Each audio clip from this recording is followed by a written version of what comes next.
মানে ভোগের থালি সাজিয়ে নিচ্ছি। আগে থালার মধ্যে অন্ন গুছিয়ে নিচ্ছি। করেছি লাল শাক করেছি, এখানে ভগবান থেকে দিয়ে দিচ্ছি।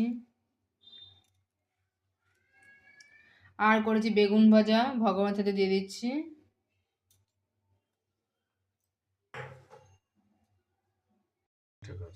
আজকে একটা নতুন একটা রেসিপি করেছি, বেগুনের ঝাঁকানাকা আলু দিয়ে করেছি। এটা ভগবানের জন্য বাটিতে গুছিয়ে নিচ্ছি। এখন এটা ভগবান থেকে দিয়ে দেবো।